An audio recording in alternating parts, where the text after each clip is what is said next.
Hi. Today I wanted to talk about the popular spiritual concept that the way we perceive others is a reflection of ourselves. First of all, I want to remove the guilt from that phrase because I've experienced people feeling guilty from hearing that. So it's not like when we experience someone who disgusts us, it's not that we are disgusting.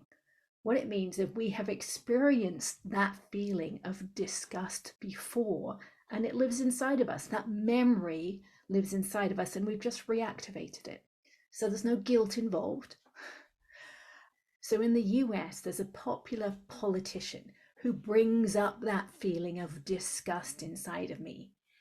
So I've experienced that same feeling in my past from both my brother and my dad. So it lives inside of me and he triggers it. That's all that means. Okay, so there's no need to feel guilty about it. It's just something to understand. So with this video, I want to explain how that concept of the mirror changes as we do more and more inner work and our self-awareness expands, because it isn't a constant. Now, if I was someone who didn't take responsibility for anything that happened in my life and I just blamed other people for things all the time, then it's like I have this reflective armor on me that just brushes aside anything. It's a total mirror. All I see is that disgust in someone else. I'm not able to see it in myself because there's so much resistance inside of me to looking inside. So that is a very clear mirror, but I have no awareness of it. I can't see it at all.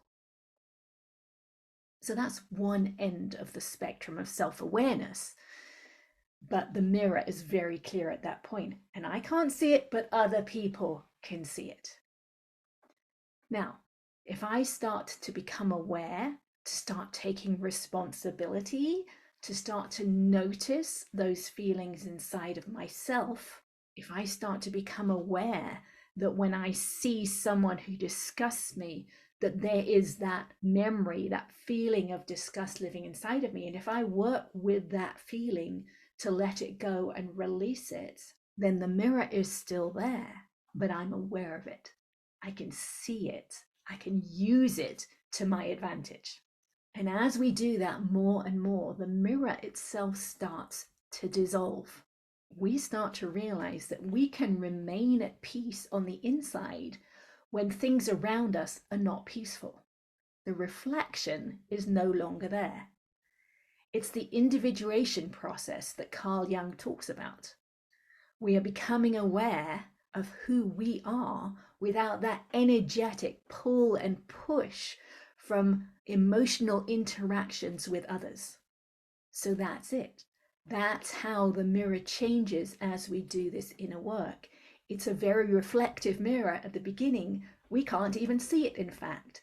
But as we start to take more and more responsibility, the mirror dissolves, and then that concept is no longer true for us.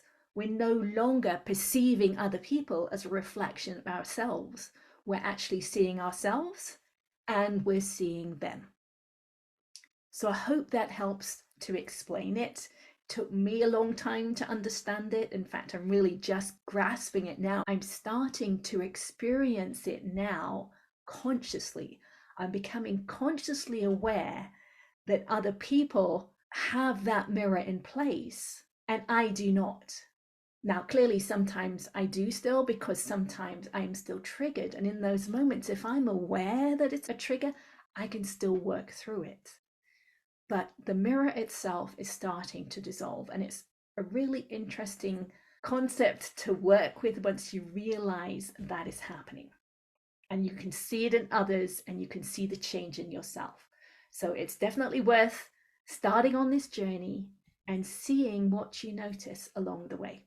Thanks for joining me today. I know this was pretty deep, but I hope you understood what I was talking about. If you have any questions, put them in the comments. I always check them out. So I hope you have a good week and I will see you next time.